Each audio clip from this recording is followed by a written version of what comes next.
മലപ്പുറം ജില്ലയിലെ പ്രസിദ്ധവും പുരാതനവുമായ തിരുമാന്ധാംകുന്ന് ക്ഷേത്രം ഉത്സവ ആഘോഷങ്ങളുടെ നിറവിലാണ്. നിരവധി പ്രത്യേകതകളുള്ള പ്രാചീന മഹാക്ഷേത്രമാണിത്. ഇന്ന് ഈ ക്ഷേത്രത്തിന്റെ ഐതിഹ്യങ്ങളെക്കുറിച്ചാണ് കഥയമമ്മ വിശദമാക്കുന്നത്. എല്ലാവർക്കും ഹൃദയം നിറഞ്ഞ നമസ്കാരം. കഥയമമ്മയുടെ ഇന്നത്തെ അധ്യായത്തിലേക്ക് എല്ലാവർക്കും ഹാർദമായ സ്വാഗതം. മീനമാസം എന്ന് വിളിക്കുന്ന ഈ മാസത്തിൽ നിരവധിയായിട്ടുള്ള പൂരങ്ങളും ഉത്സവങ്ങളും ഒക്കെ തന്നെ കേരളത്തിൻ്റെ വിവിധ ഭാഗങ്ങളിൽ നടക്കുന്നുണ്ട്.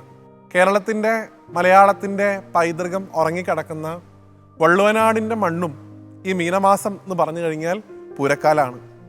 നിരവധിയായിട്ടുള്ള പൂരങ്ങൾ ഈ സമയത്ത് വള്ളുവനാട്ടിലെമ്പാടും നടക്കുന്നുണ്ടെങ്കിലും ഇക്കാലത്ത് ഈ മീനമാസത്തിലെ മകീരം നക്ഷത്രം തൊട്ട് തുടങ്ങുന്ന 11 ദിവസം നീണ്ടു നിൽക്കുന്ന ഏറെ പ്രശസ്തമായിട്ടുള്ള മാമാങ്കത്തിൻ്റെ പോലും പാരമ്പര്യം അവകാശപ്പെടാൻ സാധിക്കുന്ന സാക്ഷാൽ തിരുമാന്ധാംകുന്ന് ഭഗവതിയുടെ പൂരക്കാലം കൂടിയാണ് ഈ മീനമാസം. അതുകൊണ്ട് തന്നെ ഇന്നത്തെ അധ്യായത്തിൽ ഏത് കഥ പറയണം എന്നുള്ളൊരു കാര്യം ചിന്തിച്ചപ്പോൾ ഒരു സംശയം ഉണ്ടായില്ല. തിരുമാന്ധാംകുന്നിലമ്മയുടെ കഥ, വള്ളുവനാടിൻ്റെ പരദേവതയായിട്ടുള്ള സാക്ഷാൽ തിരുമാന്ധാംകുന്നിലമ്മയുടെ കഥ തന്നെ ഈ അധ്യായത്തിൽ നമുക്ക് പരിചയപ്പെടാൻ ഭഗവതിയുടെ അനുഗ്രഹം കൊണ്ട് സാധിക്കട്ടെ എന്നാണ് പറയാനുള്ളത്. ആരാണ് തിരുമാന്ധാംകുന്നിലമ്മ? ആത്യന്തികമായിട്ട് സാക്ഷാൽ ശ്രീ ഭദ്രകാളി തന്നെയാണ് തിരുമാന്ധാംകുന്നിലമ്മ എന്ന് മനസ്സിലാക്കുക. ആ തിരുമാന്ധാംകുന്നിലമ്മയുടെ കഥ പരിശോധിക്കുമ്പോൾ ആ സ്ഥലനാമം തിരുമാന്ധാംകുന്ന് എന്നുള്ള പേര് ആ സ്ഥലത്തിന് എങ്ങനെ വന്നു എന്നുള്ളത് നമ്മൾ മനസ്സിലാക്കണം. ആ കഥയിലേക്ക് നമ്മൾ കടക്കുമ്പോൾ നമുക്ക് പരിചയപ്പെടാൻ സാധിക്കുക വലിയ മഹർഷിയാവുന്നതിന് മുമ്പ് രാജാവായിരുന്ന സൂര്യവംശത്തിൽപ്പെട്ട മാന്ധാതാവ് എന്ന് വിളിക്കപ്പെടുന്ന ഒരു രാജാവിൻ്റെ കഥയാണ്. അദ്ദേഹം നിരവധി തവണ ദേവാസുര യുദ്ധത്തിൽ ദേവന്മാരുടെ പക്ഷത്ത് നിന്ന് യുദ്ധം ചെയ്ത് ദേവന്മാരെ സഹായിക്കുകയൊക്കെ ചെയ്തിട്ടുള്ള ആളാണ്. കാലാന്തരത്തിൽ അദ്ദേഹം ഒരു സമയമായപ്പോൾ രാജ്യമൊക്കെ മക്കളെ ഏൽപ്പിച്ച് അദ്ദേഹം സന്യാസിയായി മഹർഷിയായി മാറി എന്നാണ്. അദ്ദേഹമാണ് മാന്ധാതാവ് മഹർഷി. അദ്ദേഹം മഹാദേവൻ്റെ വലിയ ഭക്തനായിരുന്നു. മഹാദേവനെ എന്നും പൂജിക്കും, നമസ്കരിക്കും. അങ്ങനെ പോകുന്ന സമയത്ത് ഒരിക്കൽ മഹാദേവൻ അദ്ദേഹത്തിൻ്റെ പൂജാവസാനം പ്രത്യക്ഷപ്പെട്ട് ചോദിച്ചു മാന്ധാതാവിനോട് എന്നാണ്, താൻ കുറേ നാളായിട്ട് വളരെ ഗംഭീരമായിട്ട് എന്നെ പൂജിക്കുന്നുണ്ട്, ആ പൂജയിൽ എനിക്ക് വളരെയധികം സംതൃപ്തിയുണ്ട്, എന്തെങ്കിലും ഒരു വരം ചോദിച്ചോളൂ എന്ന് പറഞ്ഞു. മാന്ധാതാവ് മഹർഷിക്ക് മഹാദേവനെ കണ്ടപ്പോൾ ഉണ്ടായ സന്തോഷം കൊണ്ട് ഒന്നും തന്നെ ചോദിക്കാനുണ്ടായിരുന്നില്ല. എപ്പോഴും അങ്ങയിൽ ഭക്തി ഉണ്ടാവണമെന്ന് മാത്രം അദ്ദേഹം പ്രാർത്ഥിച്ചു. എങ്കിലും മഹാദേവൻ ഒന്നുകൂടെ നിർബന്ധിച്ചു.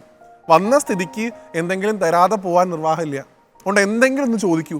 ചോദിച്ചപ്പോൾ മാന്ധാതാവ് മഹർഷി മഹാദേവനോട് ചോദിച്ചത്, ഭഗവാനെ അങ്ങേക്ക് ഏറ്റവും ഇഷ്ടപ്പെട്ടൊരു വസ്തു എനിക്ക് ആരാധിക്കാനായിട്ട് തരണം എന്നാണ്. അപ്പോൾ ഭഗവാൻ ആലോചിച്ചപ്പോൾ എനിക്ക് ഏറ്റവും ഇഷ്ടപ്പെട്ട വസ്തു എന്താ? സാക്ഷാൽ ശ്രീപാർവതി അവരുടെ തേവാരപ്പുരയിൽ വെച്ച് പൂജിക്കുന്ന ഒരു ശിവലിംഗം ഉണ്ട്. അത് മഹാദേവന് വലിയ ഇഷ്ടമാണ്. ഭഗവാൻ വിചാരിച്ചു ഇതായിരിക്കും മാന്ധാതാവിന് കൊടുക്കാൻ പറ്റിയ ഏറ്റവും നല്ല സമ്മാനം എന്ന് കരുതി ആ ശ്രീപാർവതിയുടെ തേവാരപ്പുരയിൽ ഉണ്ടായിരുന്ന ശിവലിംഗം എടുത്ത് മാന്ധാതാവിന് ആരാധിക്കാനായിട്ട് കൊടുത്തു. മാന്ധാതാവ് സന്തോഷത്തോടുകൂടി അതും പ്രതിഷ്ഠിക്കാനായിട്ട് പോയി. ഈ സമയത്ത് ശ്രീപാർവതി ദേവി തൻ്റെ തേവാരപ്പുരയിലേക്ക് പൂജയ്ക്കായി വന്ന സമയത്ത് വിഗ്രഹം അവിടെ കാണാനില്ല. ദേവിക്ക് മനസ്സിലായി ഭഗവാൻ അത് ഭക്തനെടുത്ത് കൊടുത്തിട്ടുണ്ട്. ഭഗവാനോട് ചോദിച്ചു, ഭഗവാൻ അത് എനിക്ക് അത്രയും സ്നേഹമുള്ളൊരു ശിവലിംഗമാണ്, അങ്ങ് മറ്റെന്ത് കൊടുത്താലും ഞാൻ തിരിച്ചു ചോദിക്കില്ലായിരുന്നു, ഇതെനിക്ക് തിരിച്ചു തരണമെന്ന് ദേവി ഭഗവാനോട് പറയുന്നു. ആ സമയത്ത് ഭഗവാൻ പറഞ്ഞു, ഞാൻ കൊടുത്തൊരു സാധനം ഞാൻ ഒരാളുടെ നിന്നും തിരിച്ചു വാങ്ങേണ്ട പതിവില്ല, അതുകൊണ്ട് ദേവി തന്നെ അത് തിരിച്ചു വാങ്ങാനുള്ള രീതികൾ നോക്കിക്കൊള്ളൂ എന്നാണ്. ഈ സമയത്ത് സാക്ഷാൽ ശ്രീപാർവതി തൻ്റെ മകളായിട്ടുള്ള ഭദ്രകാളിയെ വിളിച്ചു എന്ന് തന്നെയാണ് കഥയിൽ പറയുന്നത്. ഭദ്രകാളി എന്ന് പറയുന്നത് കേരളീയ സമ്പ്രദായത്തിൽ ശിവപുത്രിയായിട്ടാണ് കണക്കാക്കുന്നത്. ശിവന്റെ തൃക്കണ്ണിൽ നിന്ന്, ജടയിൽ നിന്ന്, കണ്ടത്തിൽ നിന്ന്, ഈ 3 സമ്പ്രദായവും പറയാറുണ്ട്. അതിൽ നിന്ന് ജനിച്ചവളാണ് കാളി. ആ കാളിയെ വിളിച്ചു പറഞ്ഞു, പോയി മാന്ധാതാവിൻ്റെ കയ്യിൽ നിന്ന് എൻ്റെ ശിവലിംഗം തിരിച്ചു വാങ്ങിയിട്ട് കൊണ്ടുവരൂ. ദേവി ആദ്യം മാന്ധാതാവിനെ കാണുന്നു. വളരെയധികം മര്യാദയുടെ ഭാഷയിൽ മാന്ധാതാവിനോട് ചോദിക്കുന്നു, എൻ്റെ അമ്മ തിരിച്ചു കൊണ്ടുവരാൻ പറഞ്ഞിട്ടുണ്ട്, ഇതെടുത്തു തരണം. മാന്ധാതാവ് പറഞ്ഞു, ഇത് നിങ്ങളുടെ അച്ഛൻ എനിക്ക് സ്നേഹത്തോടെ തന്നിട്ടുള്ളതാണ്, ഇത് ഞാൻ ജീവിതത്തിൽ ഇനി എവിടെയും താഴെ വയ്ക്കില്ല, ഇതെനിക്ക് എൻ്റെ പ്രാണനേക്കാൾ വലുതാണ്, ഞാൻ തിരിച്ചു തരില്ല എന്ന് പറയും ചെയ്തു. ഈ സമയത്ത് ദേവി ഒന്നുകൂടെ നിർബന്ധിച്ചു. ഇങ്ങനെ പലതവണ നിർബന്ധിക്കുകയും മാന്ധാതാവ് നിരസിക്കുകയും ചെയ്തപ്പോൾ ദേവിയുടെ ഉള്ളിലുള്ള ആ ഭദ്രകാളി സ്വഭാവം പുറത്തേക്ക് വന്നു എന്നാണ്. ദേവി തൻ്റെ കൂടെയുള്ള ഭൂതഗണങ്ങളെയും കൂട്ടി മാന്ധാതാവിനെ ആക്രമിക്കാനായിട്ട് അദ്ദേഹം നിന്നിരുന്ന കുന്നിൻ്റെ മുകളിലേക്ക് ഓടിത്രേ. ദേവിയുടെയും ഭൂതഗണങ്ങളുടെയും കയ്യിൽ കുറേ ദിവ്യാസ്ത്രങ്ങളൊക്കെ ഉണ്ടായിരുന്നു. പാവം മാന്ധാതാവിന് ശിഷ്യന്മാരുടെ അടുത്ത് മാന്ധാതാവിൻ്റെ അടുത്ത് ഒന്നുമില്ല ആക്രമിക്കാൻ. ആ സമയത്ത് അവിടെ ഉണ്ടായിരുന്ന ഒരു പ്രത്യേകതരം കായ, വെള്ളവനാട്ടിൽ അതിനെ ആട്ടങ്ങ എന്ന് വിളിക്കും, അതെടുത്ത് മന്ത്രം ചൊല്ലി ദേവിക്കും ഭൂതഗണങ്ങൾക്കും നേരെ എറിഞ്ഞു മാന്ധാതാവും ശിഷ്യന്മാരും എന്നാണ്. അതാണ് തിരുമാന്ധാവിൽ നിന്നും നടക്കുന്ന പ്രസിദ്ധമായിട്ടുള്ള ആട്ടങ്ങേറ് എന്നുള്ള ചടങ്ങിന്റെ പുറകിലുള്ള ഐതിഹ്യം. ഒരു പരിധി വരെ ഭൂതഗണങ്ങളെയൊക്കെ പ്രതിരോധിക്കാൻ മാന്ധാതാവിന് സാധിച്ചു അത്രേ. എന്നാൽ ഭഗവതിയെ പ്രതിരോധിക്കാൻ അദ്ദേഹത്തിന് സാധിച്ചില്ല. ദേവി അങ്ങോട്ട് കയറി വന്ന ശിവലിംഗത്തിൽ കയറി പിടിച്ച് വലിക്കാൻ തുടങ്ങി.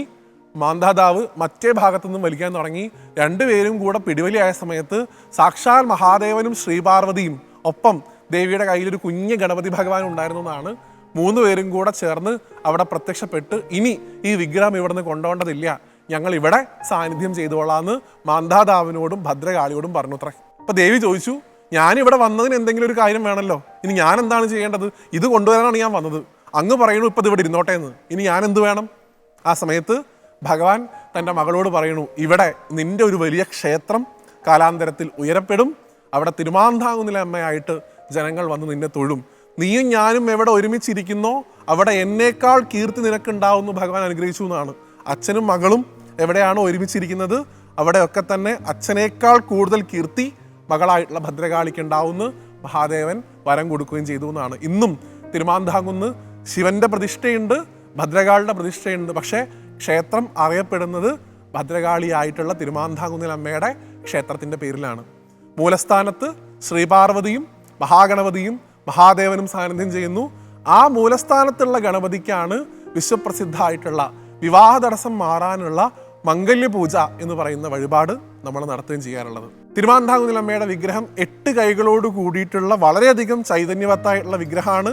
അത് പ്രതിഷ്ഠിക്കപ്പെട്ടിട്ടുള്ള ശ്രീകോവിലിനെ മാതൃശാല എന്ന് വിളിക്കുന്നുണ്ട്. അതിനോടൊപ്പം തന്നെ സപ്തമാതൃക്കളുടെ പ്രതിഷ്ഠയും ആ ശ്രീകോവിലിൽ നമുക്ക് കാണാൻ സാധിക്കും. കാശ്മീര ശൈവ സമ്പ്രദായത്തിലുള്ള യുരുജിത് വിധാനത്തിലുള്ള പൂജാകർമ്മങ്ങളാണ് ഇന്നും തിരുമാന്ധാകുന്ന് നടക്കുന്നത്. 11 ദിവസത്തെ ഉത്സവം ഇതാ ഇപ്പം നമ്മൾ ഈ സംസാരിച്ചുകൊണ്ടിരിക്കുന്ന സമയത്ത് തിരുമാന്ധാകുന്ന് നടന്നുകൊണ്ടിരിക്കുകയാണ്. അപ്പോൾ ആ തിരുമാന്ധാകുന്നിലമ്മയായിരിക്കുന്ന ഭദ്രകാളിയുടെ ഈ പൂരക്കാലത്ത് ഭഗവതിയുടെ കഥ അനുസ്മരിക്കാൻ നമുക്ക് എല്ലാവർക്കും സാധിച്ചതിന് അമ്മയോട് നന്ദി പറയുന്നു.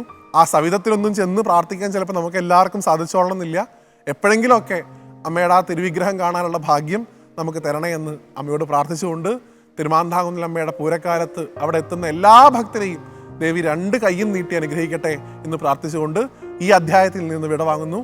മറ്റൊരു കഥയുമായി വീണ്ടും കാണുന്നവരെ എല്ലാവർക്കും നന്ദി, നമസ്തേ.